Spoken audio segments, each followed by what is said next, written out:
কিভাবে আমি একজন ভালো মুসলিম হতে পারি। আমি এখানে 3টা এরিয়া হাইলাইট করব। এখানে যারা লিখছেন শুধু 3টা ক্ষেত্র। আপনি নিজেকে একটা বাস্তবসম্মত উপায়ে যেন বলতে পারেন আমি অন্তত এই 3টা জায়গাতে আগের চেয়ে ভালো এবং উন্নতি করেছি। প্রথমটা হলো ইবাদত। আমার প্রথম চিন্তাই হবে ইবাদত নিয়ে। আমার ফজর নামাজ কি আগের চেয়ে ভালো হচ্ছে? আমি কি অন্তত ঈশা আর ফজরটা সময় মতো সঠিকভাবে আদায় করতে পারছি? পুরুষদেরকে বলছি, আমি কি ফজরের জন্য উঠতে পারছি এবং মসজিদে যেতে পারছি? হয়তো এটা প্রতিদিন করতে পারছেন না, কিন্তু এটাকে একটা লক্ষ্য হিসাবে নির্ধারণ করুন। আপনাকে রাতে তাড়াতাড়ি শুয়ে পড়তে হবে। তরুণরা, আমি বলছি আপনি জীবনে কিছুই ঠিকমতো করতে পারবেন না যদি তাড়াতাড়ি না শুয়ে পড়েন।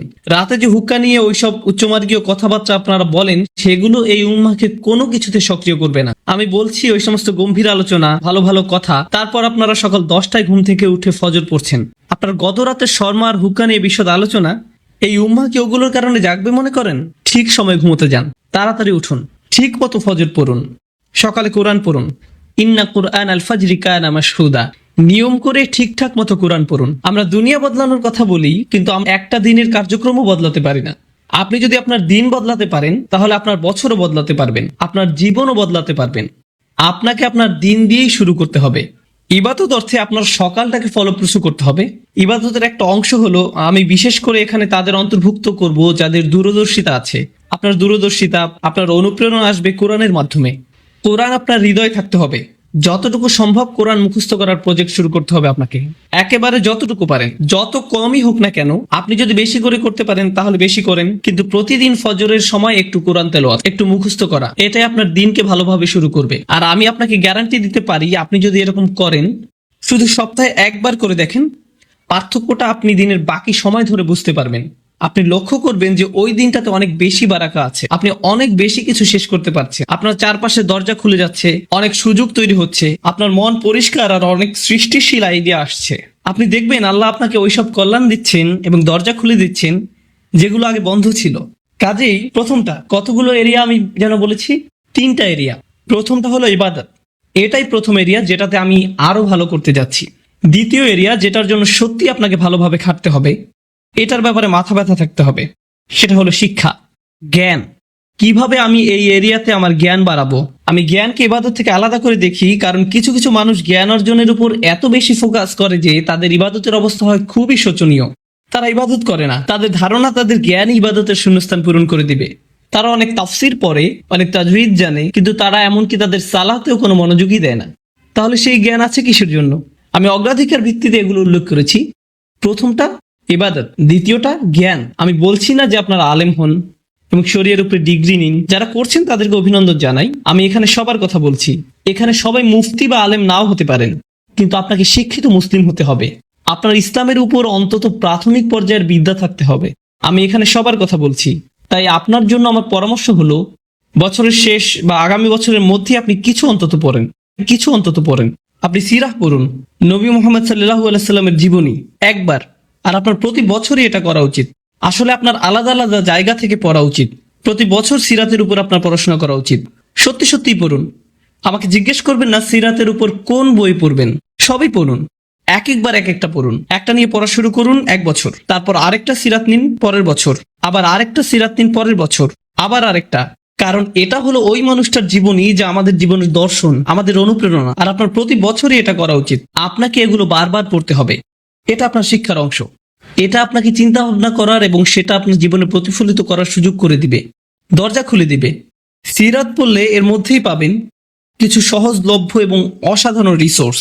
আমার মনে হয় না এগুলো খুঁজে পেতে আপনার কষ্ট হবে ইনশাআল্লাহ। একই সাথে আপনার কিছু বাস্তবিক অর্জন থাকতে হবে। একই বছর আপনাকে প্রকৃত অর্থেই কোরআন থেকে কিছু অর্জন করতে হবে। আমি এখনো জ্ঞানের এরিয়ার ভিতরে আছি। প্রথম এরিয়া হলো ইবাদত, আর দ্বিতীয়টা হলো জ্ঞান বা শিক্ষা। এই এরিয়াতেই আপনাকে কোরআন থেকে কিছু প্রকৃত মুনাফার ক্ষেত্র তৈরি করতে হবে। ধরুন এই বছর আপনি ঠিক করলেন আপনি সূরা কাহফ মুখস্থ করবেন, কাজে এটা একটা লক্ষ্য স্থির করুন। এই বছর আমি সূরা কাহফ মুখস্থ করব। তার মানে হলো আমি এই সূরা মুখস্থ করব, এর অনুবাদ পড়ব, এর তাফসীর পড়ব, এটার শব্দগুলোর অর্থ বুঝব, সূরা কাহফের উপর লেকচারগুলো, প্রবন্ধ, পেপার যাই পাওয়া যায় তার সবই নিব, সবই শেষ করব। আমার জন্য এটাই সূরা কাহফের বছর। পরের বছর হতে পারে সূরা আর রহমানের বছর, তার পরের বছর সূরা বাকারার বছর। কয়েকটা সূরা হতে পারে একই বছরে, কিন্তু প্রতি বছরই আপনি কোরআনের মধ্য থেকে কিছু না কিছু লাভ করুন। এটা বাস্তব। এটা বলবেন না আমি কোরআন পড়েছি, এটা করবেন না যে কোনো একটা প্যাসেজ নিয়ে পড়া শুরু করলেন। একটা সূরা বা কয়েকটা সূরা নিন, সেগুলোতে ফোকাস করুন। মুসলিম যুবকদের জন্য আমার সবচেয়ে বড় সমালোচনা হলো যে তারা ফোকাস করে না, একটা বিষয়ের উপর ফোকাস করেন। এটা ভালোভাবে বুঝেন, পরে যখন আপনি দেখবেন আপনি বলবেন আলহামদুলিল্লাহ, এই বছর আমি আরো একটা সূরা মুখস্থ করেছি, আরো 2টা সূরা মুখস্থ করেছি, আরো 3টা সূরা মুখস্থ করেছি। আর যখন আপনি কোনো একটা সূরা পড়েন, শুধু এটার অর্থ মুখস্থ করবেন না। কোনো ছাত্র আমাকে এসে জিজ্ঞেস করে আপনার ধারণা কোনটা বেশি গুরুত্বপূর্ণ, কোরআন বোঝা নাকি মুখস্থ করা? আমি বলি কিভাবে আপনি ভাবেন যে এই দুটো আলাদা? কেন এরকম মনে করেন? আপনি জানেন কেন আমরা কোরআন মুখস্থ করি? যেন আমরা বারবার সেটা বলি। আর যখন আপনি কিছু বারবার বলতে থাকেন, তখন সেটা নিয়ে আরো বেশি চিন্তা করার এবং সেটা আপনার কাজে প্রতিফলিত করার ব্যবস্থা করে দেন আল্লাহ। যখন আপনি কোনো কিছু 10 বার বলতে থাকেন, তখন আপনি এমন কিছু লক্ষ্য করেন যা আপনি 9 বার বলার সময় করেননি। আল্লাহ আরো অনেক দরজা খুলে দেন। আল্লাহে কোরআনের জন্য এটা খুবই সত্য। যত বেশি আপনি পড়বেন তত বেশি বুঝবেন, আর যত কম পড়বেন তত কম বুঝবেন। এটা অন্য কোনো বইয়ের মতো না। কোরআন বোঝার ভিত্তি হলো কোরআন মুখস্থ করা। আল্লাহ আরো অনেক দরজা খুলে দেন। আল্লাহে কোরআনের জন্য এটা খুবই সত্য। কাজেই যে সূরা আপনি পড়তে ও বুঝতে চাচ্ছেন, ভালো হয় সেটা মুখস্থ করে ফেললে। এই দুটো সবার আগে। তো আমি সিরাত নিয়ে বললাম আর কোরআন নিয়ে বললাম। এবার ইলেকটিভ বা নির্বাচক, ধরেন এটা আপনাদের জন্য এই বছরের ইসলামিক সেমিস্টার। এই সেমিস্টারে ঐচ্ছিক কাজে যুক্ত করেন। অন্তত 3 থেকে 4টা দোয়া আপনি পড়লেন, মুখস্থ করলেন, আর সেগুলো আপনার দিনের একটা অংশ হয়ে গেল। নবী সাল্লাল্লাহু আলাইহি সাল্লামের কিছু দোয়া মুখস্থ করা, এটা একসময় আপনার দিনেরই অংশ হয়ে যাবে। এখন আমি জ্ঞানের সাথে সেটার চর্চাও সংযুক্ত করেছি। এ ধরনের জিনিসগুলো আপনি যুক্ত করে নিতে পারেন। আসলে এই 3টা এরিয়া যে আমি বলছি, আমি অন্যগুলো কিন্তু উল্লেখও করিনি। আমি জানি ফিকহ, আকীদা, তাফসীর এগুলো জ্ঞানের অংশ, কিন্তু আমি শুধু 3টা এরিয়ার কথা বলেছি ইচ্ছা করেই। কারণ এই 3টা জিনিসই সরাসরি আপনাকে ভালো মুসলিম করে তুলবে। সাথে সাথে এগুলোর একটা কার্যকরী প্রভাব আপনার উপর পড়বে। আপনার সালাত আগের চেয়ে আরো বেশি ভালো হবে, কারণ আপনি যে কোরআন পড়ছেন সেটা আপনি এখন বুঝেন। নবী সাল্লাল্লাহু আলাইহি সাল্লামের জন্য আপনার ভালোবাসা বাড়ছে, কারণ আপনি তার জীবনী প্রতি বছর পড়ছেন। কাজে যতবার আপনি সালাওয়াত পড়বেন, এটা আরো আন্তরিক হবে। এই সালাওয়াত আপনি আরো গভীরভাবে অনুভব করবেন। দুয়ার জ্ঞান আপনাকে আল্লাহর আরো কাছে নিয়ে আসছে, কারণ এখন আপনি জানেন আপনি তার কাছে কি চাচ্ছেন। এটাই হলো জ্ঞান। তো প্রথমটা ছিল ইবাদত, আর দ্বিতীয়টা হলো জ্ঞান। আশা করি আপনারা দেখেছেন কিভাবে আমি এই দুটোকে একীভূত করলাম। যদিও আমি প্রত্যেকটাকে আলাদা রেখেছি, একটা অন্যটাকে সাহায্য করেছে। আপনার জ্ঞান যদি আপনার ইবাদতকে সাহায্য না করে, আমি জানি না সেটা আসলে সত্যিকারের জ্ঞান কিনা। আমি জানি না দিনের ব্যাপারে এটা আসলে সত্যিকারের জ্ঞান কিনা। এরপর আছে তৃতীয় এরিয়া, এটা হলো সার্ভিস বা সেবা। ওইখানে আপনাকে বুঝতে হবে, কিছু সময় ঠিক করে নিতে হবে। সপ্তাহে একদিন, হয়তো সাপ্তাহিক ছুটির দিন, কিংবা মাসে একবার আপনাকে কিছু সেবামূলক কাজ করতে হবে। মানে মানুষকে সাহায্য করা। তার মানে এই না যে আপনাকে এটা ইসলামিক ব্যানারের মধ্যেই করতে হবে। আপনি যদি স্বেচ্ছাসেবা দিতে চান, মানবতার জন্য কিছু করতে চান, এটা দেখতে খুবই ভালো লাগবে যে একজন মানুষকে আপনি সাহায্য করছেন। খুবই ভালো লাগবে। আমাদের সবকিছু নিজেদের ব্যানারেই করতে হবে এমন কোনো কথা নেই। মহৎ উদ্দেশ্যেই ভালো কাজই, সেটা খ্রিস্টানরাই করুক, ইহুদিরাই করুক, আর গেটস ফাউন্ডেশনই করুক, সেটা কোনো ব্যাপার না। যদি উদ্দেশ্য ভালো থাকে, আপনি সেটাই অংশ নিতে পারেন। আসলে ব্যক্তিগতভাবে আমি মুসলিমদেরকে পরামর্শ দেই সেসব ভালো কাজে অংশ নিতে যেগুলো অমুসলিমদের দ্বারা পরিচালিত হয়, যেন তারা দেখে যে মুসলিমরাও এসব ব্যাপারে কেয়ার করে এবং এর মাধ্যমে তারাও সুযোগ পাবে ইসলামের ব্যাপারে প্রশ্ন করতে। এটা তাদের একটা সুযোগ দেয়। কাজে স্বেচ্ছাসেবা দিন, সাহায্য করুন, এমন কিছুর অংশ হন যেটা আপনার মনপ্রাণে ভালো লাগে। শুধু আপনার জন্যই সেটা করুন, প্রচার করে বেড়াবেন না, এটা নিয়ে টুইট করবেন না, আজকে স্বেচ্ছাসেবা দিয়ে আসলাম, খুবই ভালো লাগছে, আলহামদুলিল্লাহ, বড়াই করছি না, এরকম করবেন না। শুধু আপনার জন্যই করুন। এটা আপনাকে একজন ভালো মানুষ করবে, একজন ভালো ব্যক্তিতে পরিণত হবেন আপনি। আর বাবা মায়েরা, আপনাদের যাদের বাচ্চা আছে, বিশেষত টিন এজ ছেলে মেয়ে, আপনি যদি তাদেরকে এই ধরনের কাজে উৎসাহ দিতে পারেন, কাউকে সাহায্য করার কোনো বিষয়ে জড়িত হওয়া আসলে টিনেজ বাচ্চাদের জন্য খুবই গুরুত্বপূর্ণ। এটা তাদের মানসিক পরিপক্কতা তৈরি হওয়ার একটা অংশ। কারণ টিনেজ তরুণরা, শুধু মুসলিম তরুণরাই না, সাধারণভাবে সব তরুণরাই আত্মনিমগ্ন থাকে। তাদের দুনিয়াটা তাদের নিয়ে। তারা কিভাবে দেখে, তাদের বন্ধুরা, তাদের ফেসবুক স্ট্যাটাস, তাদের কতজন বন্ধু আছে, যাই হোক না কেন, ওই বয়সে এটাই তাদের কাছে গুরুত্বপূর্ণ। তারা খুবই ক্ষুদ্র মনা ধরনের। আপনি যদি ওই বয়সে তাদেরকে এরকম মানসিকতা থেকে টেনে বের করতে পারেন, তাদের নিজেদের বাইরেও অন্য কিছুকেও কেয়ার করতে শিখান, অন্যদের সাহায্য করতে বলেন, মানুষের কষ্ট বা ভোগান্তি আসলে কেমন আর এইসব ক্ষেত্রে সাহায্য করতে বলেন। উদাহরণস্বরূপ, কিছুদিন আগে একটা প্রাকৃতিক দুর্যোগ হলো, একটা ঝড় নিউ জার্সি আর নিউ ইয়র্কে আঘাত করলো। আপনার থেকে খুব একটা দূরে না, ওইখানে সাপ্তাহিক ছুটিতে রেড ক্রস বা অন্য কারোর সাথে যে সাহায্য করতে পারেন, যাদের বাড়িঘর ধ্বংস হয়ে গেছে, গাছপালা রাস্তায় পড়ে আছে, রাস্তা বন্ধ হয়ে গেছে, যেটাই হোক আপনি সাহায্য করে চলে আসেন। আপনি যদি সেটা করেন, আমি আপনাকে বলছি এটা আপনাকে আল্লাহর যত নিকটে নিবে আর কোনো কিছুই ততটা করবে না। আপনি যদি এই তিনটা জিনিস করেন, আপনি তাহলে অন্তত মূল ভিত্তিটা স্থাপন করলেন জীবনে কিভাবে ভালো করা যায়। এটা আপনার জীবনের লক্ষ্য না, অন্তত এগুলো আপনি করতে পারলে জীবনে ভালো কিছু অর্জন করতে পারবেন। তো আপনি যখন বসে বসে এটা শুনছেন আর ভাবছেন আমি তো বেশ বড় ভুল করে ফেলেছি, এখানে হয়তো এমন কেউ বসে আছে হয়তো ব্যভিচারের ভুল করে ফেলেছেন, আল্লাহ আপনাদেরকে রক্ষা করুন। আপনাদের কেউ কেউ হয়তো সেই পথে অগ্রসর হচ্ছেন, আপনাদের কেউ কেউ হয়তো শিরক করেছেন। সকল ধরনের অপরাধ সংঘটিত হচ্ছে আর মানুষ সকল ধরনের অপরাধে লিপ্ত হচ্ছে। আপনি যদি তওবা করেন এবং আল্লাহর কাছে ফিরে আসেন, এই সকল অপরাধ শেষ হয়ে যাবে। কিন্তু এরপর আপনাকে ভালো পথে চলতে হবে। ও আমিলা আমালান সলিহা ফাউলাইকা ইউবাদদিলুল্লাহু সাইয়্যাতিহিম হাসানাত। অন্য কথায়, যখন আপনি আল্লাহর কাছে ফিরে আসবেন, এটা প্রকৃত অর্থেই প্রত্যাবর্তন হতে হবে, এটা কৃত্রিম হতে পারবে না। ওয়া কানাল্লাহু গফুরুর রহিমা, আর আল্লাহ সর্বদাই ক্ষমাশীল, অতিমাত্রায় ক্ষমাশীল, সর্বদা প্রেমময়, যত্নশীল এবং করুণাময়। আমার সময় ফুরিয়ে যাচ্ছে, কিন্তু আপনাদের সাথে আরো কয়েকটা বিষয় শেয়ার করতে চাই। আসুন এই তালিকাটা প্রথমে শেষ করি, এটা শেষের দিকে। কেউ বলতে পারে যে আমি শিরক করিনি, আমি হত্যা করিনি, আমি জিনাও করিনি, আমি শুধু ছোট বিষয়গুলো করেছি, যেমন আমি ফজরের নামাজ পড়িনি, একদিন ফ্রিজ থেকে আমার ভাইয়ের চকলেট মিল্ক চুরি করে খেয়েছি, বেশ কয়েকবার বাবার সাথে চড়া মেজাজে কথা বলেছি, আরেকদিন একটা পার্টিতে কিছুটা গীবত করে ফেলেছি, কিন্তু আমি হত্যা করিনি। এই তওবা তো আসলেই খারাপ অপরাধীদের জন্য। তাহলে আমার কি হবে? সাধারণ পাপীদের কি হবে? বাকি আমরা যারা রয়েছি, কারণ তারা হলো উঁচু স্তরের পাপী, তাই না? তো পরবর্তী আয়াত বলছে, তোমরা বাকি যারা রয়েছো, ওয়ামান তাবা, যেই তাওবা করেছে, যে কোনো ধরনের তাওবা, আমিলা সলিহান, সৎ কাজ করেছে, ফাইন্নাহু ইয়াতুবু ইলাল্লাহি মাতাবা, তো যখন সে আল্লাহর কাছে ফিরে আসে আন্তরিকভাবে, অনুতপ্ত হয়ে, আল্লাহ সেটাও স্বীকার করেন। না না না, কারণ আমার পাহাড় সম পাপ প্রয়োজন, এটাকে পাহাড় সম পুণ্যে রূপান্তরিত করার জন্য, এটাকে পাহাড় সম পুণ্যে রূপান্তরিত করার জন্য এমন প্রয়োজন নেই। যেই পাপে লিপ্ত থাকেন না কেন, শুধু তওবা করুন। ফাইন্নাহু ইয়াতুবু ইলাল্লাহি মাতাবা ওয়াল্লাযীনা লা ইয়াশহাদুনা যুর, এমন মানুষ যারা অন্যায়ের সাক্ষ্য হয় না। এর অর্থ হলো তারা সহ্য করে না যখন কোনো অন্যায় সংঘটিত হয়। এই মানুষগুলো আল্লাহর কাছে মর্যাদা সম্পন্ন, কারণ তাদের পরিসরে কেউ যখন মানসিকভাবে নির্যাতনের শিকার হয়, কেউ যখন অর্থনৈতিকভাবে নির্যাতনের শিকার হয়, তাদের পরিবারে, ধরুন দুই ভাই মিলে কোনো ব্যবসা করে আর তাদের একজন সকল অর্থ আত্মসাৎ করে অন্যজনকে বঞ্চিত করে, যার ফলে আদালতে গিয়ে এখন একে অপরের বিরুদ্ধে অবতীর্ণ। সেখানে আপনার হয়তো কোনো এক পক্ষের সাথে সম্পর্ক রয়েছে, আপনি নিশ্চুপ দাঁড়িয়ে থেকে অন্যায় হতে দিবেন না। আপনি এটা হতে দিবেন না। যদি এটা আপনার নিজের বাবার বিরুদ্ধেও যায়, যদি এটা আপনার স্বামী, স্ত্রী বা সন্তানদের বিরুদ্ধেও যায়, আপনি অলসভাবে দাঁড়িয়ে থেকে অন্যায়কে সহ্য করবেন না, আপনি প্রতিবাদ করবেন। কমপক্ষে এর নীরব অংশীদার হবেন না, আপনি সে স্থান ত্যাগ করবেন। এর সাথে আমার কোনো সম্পর্ক নেই, আমি এর অংশ হতে চাই না। লা ইয়াশহাদুনা যুর, এর আরেকটা অর্থ হলো তারা মিথ্যা সাক্ষ্য প্রদান করে না। কখনো আপনার উপর চাপ থাকে এমন মানুষের পক্ষ অবলম্বন করার জন্য যারা অন্যায়কারী। আপনি জানেন যে তারা অন্যায়কারী, কিন্তু তারা বলে পরিবার আগে ভাই, অথবা বন্ধুত্ব সবার আগে। আর আপনি যদি এটা করেন, যদি আপনার আনুগত্য ভুল স্থানে প্রদান করেন, এটা জেনে শুনে যে আপনি ভুল, তাহলে এটা লা ইয়াশহাদুনা যুর এর লঙ্ঘন। আয়াতটির দ্বিতীয় অংশ, ওয়া ইযা মাররু বিল্লাগwi মাররু কিরামা, এটাও অসাধারণ।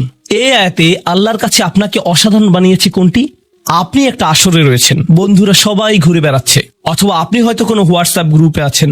আজকাল যোগাযোগের বিভিন্ন মাধ্যম রয়েছে, আর এই সকল যোগাযোগের মাঝে মানুষ যুক্তিহীন কথা বলে থাকে, মানুষ একে অপরের বিরুদ্ধে গীবত করে, তারা একে অপরের প্রতি বিদ্রুপ করে, তারা একে অপরের সময় নষ্ট করে, আর আপনি এর সাথে কোনো সম্পর্ক রাখতে চান না। তো আপনি কি করবেন? আপনি আসরটি ত্যাগ করবেন। কিন্তু আপনি প্রথমে একটা লেকচার দিবেন না যে এগুলো সবই অর্থহীন, তোমরা নিজেদের সময় নষ্ট করছো, আস্তাগফিরুল্লাহ, আমি তোমাদেরকে আল্লাহর দিকে ডাকছি এবং তওবা করতে আহ্বান জানাচ্ছি, তোমরা এই ভিডিওটি দেখো, আমি এই আসর ত্যাগ করছি না।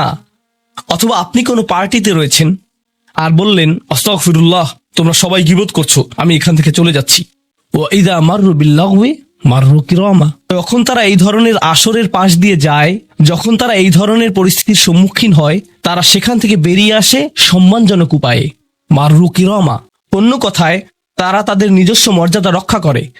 তারা এমন অবস্থায় পড়ে না যা অন্যদেরকে এবং তাদের নিজেদেরকে অপমানিত করে, আর এই প্রক্রিয়ায় তারা অন্য কাউকে খারাপ বোধও করায় না। তারা সম্মানজনক অজুহাত তৈরি করে এবং নিজেদেরকে সেই পরিস্থিতি থেকে বের করে আনে। ওয়াইদা মাররু বিল্লাগwi মাররু কিরামা। আর সবশেষে ওয়াল্লাযীনা ইযা যুক্কিরু বিআয়াতি রাব্বিহিম লাম ইয়াখিরু আলাইহা। আসলে এখনো শেষ হয়নি, আপনাদের ভালো বোধ করার জন্য বললাম। ওয়াল্লাযীনা ইযা যুক্কিরু বিআয়াতি রাব্বিহিম লাম ইয়াখিরু আলাইহা সুম্মান ওয়া উময়ানান। এটা জুমায় অংশগ্রহণকারীদের জন্য। যখন তাদেরকে স্মরণ করিয়ে দেয়া হয়, তারা অন্ধ এবং বধিরের মতো পড়ে থাকে না। অন্য কথায় তারা সেগুলো উপেক্ষা করে না, তারা সেগুলোকে হালকাভাবে গ্রহণ করে না।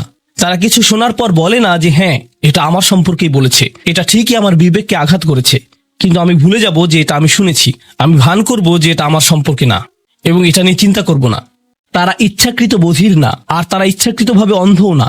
সেই স্মরণিকার প্রতি যা তাদেরকে প্রদান করা হয়েছে, এটা ছিল আপনার সম্পর্কে, এটা ছিল আপনার কার্যকলাপ সম্পর্কে, আপনার উদ্দেশ্য সম্পর্কে। আর এখন আপনি এটা আর নিতে পারছেন না, কারণ আপনি পরিবর্তিত হতে চান না। বাল ইউরিদুল ইনসানু লিয়াফজুরা আমামাহ। মানব জাতি শুধু তার সামনে যা রয়েছে তাতে নিমজ্জিত হয়ে যেতে চায়। প্রলোভনগুলো এতটাই মজবুত। আর কোরআন উলিন নুহা সম্পর্কে বলছে, তারা এমন মানুষ যারা নিজেদেরকে সংযত করতে পারে। আপনাকে স্মরণ করিয়ে দেয়া হচ্ছে নিজেকে সংযত করার জন্য, আর আপনি বলছেন আমি সংযত হতে চাই না, আমি এই অবস্থাতেই ভালো আছি। আমি ইতিমধ্যেই কাজটি করার দিন, তারিখ এবং স্থান নির্ধারণ করে ফেলেছি এবং টিকিটও করে ফেলেছি। এরপর এই খুতবাটি আমার মুড নষ্ট করে দিল। তো আমি এখন একটা বার্গার খাবো এবং খুতবায় যা শুনেছি তা নিয়ে চিন্তা করব না। তারপর সেখানে যাব যেখানে আমি যেতে চেয়েছিলাম। খুতবাটা বেশ দেরিতে শোনা হয়েছে। সেই মানুষেরা এমনটা করে না। যখন কোনো স্মরণিকা শ্রবণ করে, নিজেদের উপর এর প্রভাব পড়তে দেয়। তারা এটাকে পরিবর্তন ঘটানোর সুযোগ দেয়। এটাই তাদেরকে আল্লাহর কাছে বিশেষ মানুষে পরিণত করে।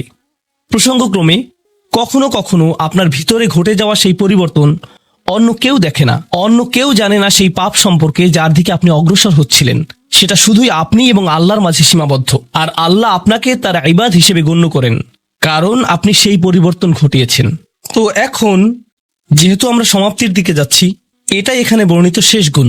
এই মানুষেরা শুধুমাত্র নিজেদের নিয়ে উদ্বিগ্ন না, বরং তারা তাদের পরিবার নিয়ে উদ্বিগ্ন।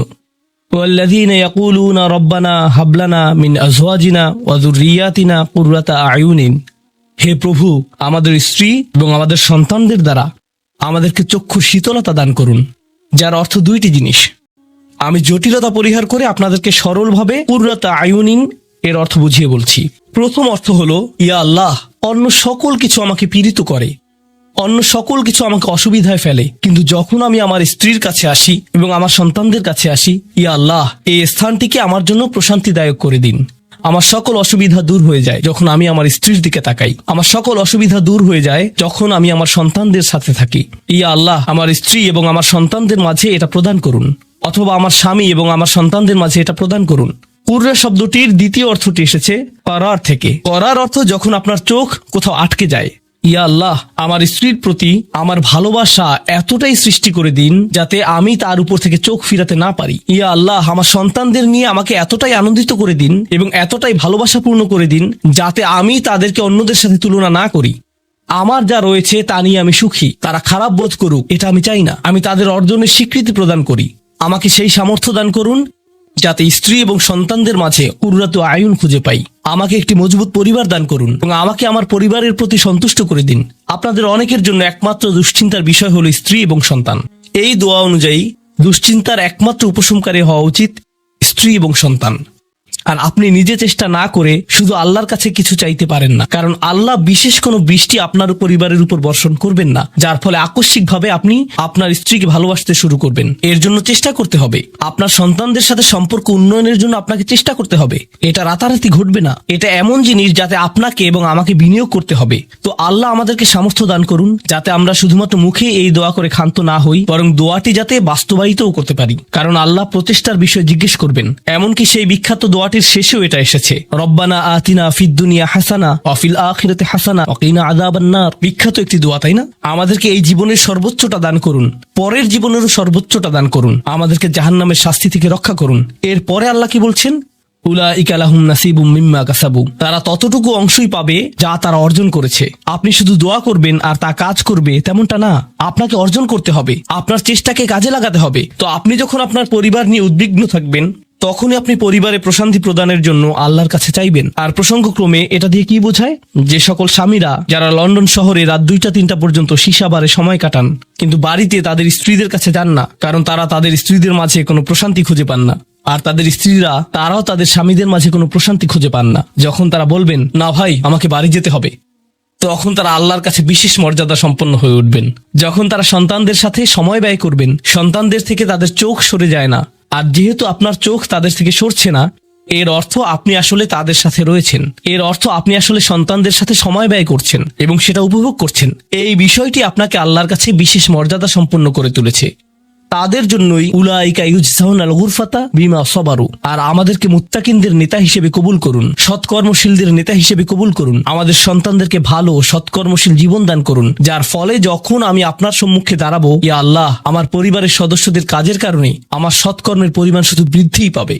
এখন এই সব কিছুর পরে উলাইকা ইউজজাউনাল গুরফাতা বিমা সাবারু, এই মানুষদেরকে প্রদান করা হবে সুউচ্চ প্রাসাদ, তারা যে ধৈর্য প্রদর্শন করেছে তার প্রতিদান স্বরূপ। লক্ষ্য করুন, এখানে আল্লাহ বলছেন তারা যে ধৈর্য প্রদর্শন করেছে তার প্রতিদান স্বরূপ। আপনি যদি এই তালিকার প্রথমে যান, যারা তাদের জিহ্বা সংযত করে, যখন মূর্খ লোকেরা তাদের সাথে কথা বলে তারা বিনয়ী, তারা জিহ্বা সংযত করে, যারা আল্লাহ ছাড়া অন্য কারো ইবাদত করে না, যারা আল্লাহর ইবাদত করে রাতের গভীরে, এই তালিকাটি যা আমরা আলোচনা করলাম, তাদের প্রত্যেকেরই প্রয়োজন অধ্যাবসায়, মজবুতি, দৃঢ়তা এবং প্রতিজ্ঞা।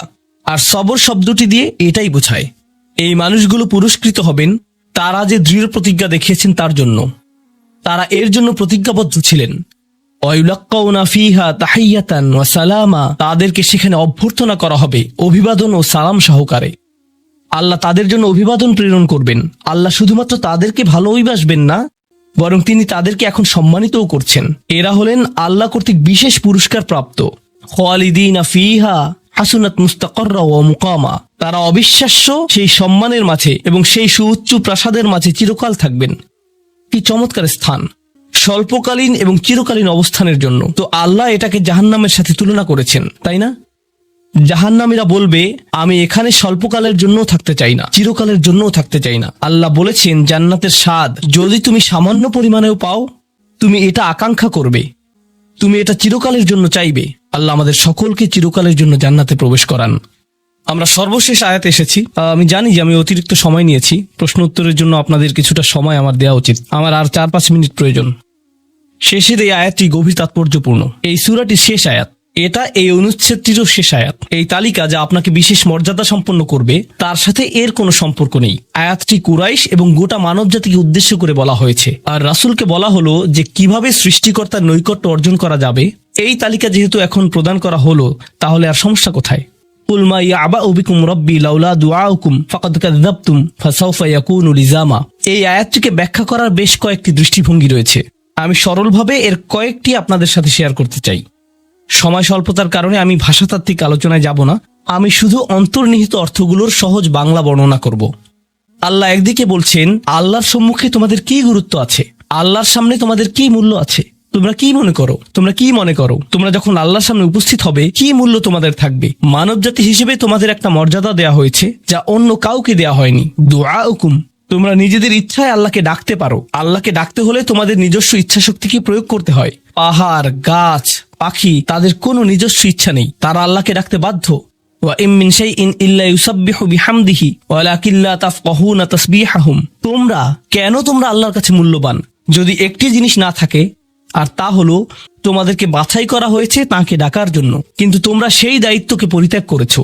ফাকাদ কাযাবতুম, আল্লাহকে ডাকার এই আমন্ত্রণকে তোমরা মিথ্যা সাব্যস্ত করেছো। ফাসাউফা ইয়াকুনু লিজামা, এই শাস্তি তোমাদেরকে পরিত্যাগ করবে না। এটা হবে এমন জিনিস যা থেকে তোমরা মুক্ত হতে পারবে না। এটা প্রথম অর্থ। আয়াতটির আরেকটি অর্থ হলো, আল্লাহ কাফেরদের এবং যারা সকল ধরনের পাপ কাজ করে তাদেরকে বলছেন, আমার কাছে তোমাদের কোনো মূল্য নেই।